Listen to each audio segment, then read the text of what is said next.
மிகப்பெரிய அவமானத்தோட கண்ணீரோட உங்க முன்னாடி வந்தாங்க. நின்னாக்கா என்ன நீ நீல சங்கின்னு நீ சொல்லுவனாக்கா, உன்னை விட ஒரு மதவாத சக்தி வேற எவனா இருப்பானா?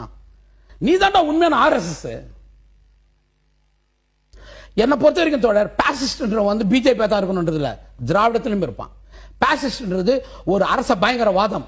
அந்த அரச பயங்கர யார் முதலாளியை பாதுகாக்கிறானோ, யார் முதலாளியினுடைய நலன்களை பாதுகாக்கணும், யார் முதலாளிகளுடைய நம்ம லாபங்களில் பங்கு கேட்கிறானோ அவெல்லாம் பாசிஸ்ட். முதலாளிகளுடைய லாபங்களுக்கு எதிராக போராடுகின்றவனை முதலாளிகள் விரும்ப மாட்டார்கள். இந்த பிரச்சனையில் எனக்கு என்ன சந்தேகம் வருதுன்னா, நான் தான் ஆக்சுவலாக உங்களுக்கு சந்தேகம் பண்ணோம். நான் சண்டை போறது ஒரு கார்பரேட்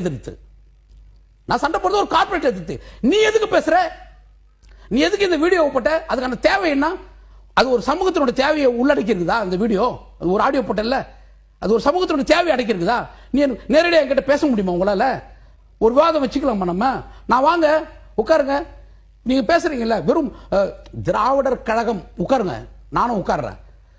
தமிழகம் முழுவதும் தலித் சமூகத்துக்கு நீங்கள் என்னென்ன வேலைகள் செய்திருக்கிறீர்கள் நம்ம உட்கார்ந்து பேசுவோமா?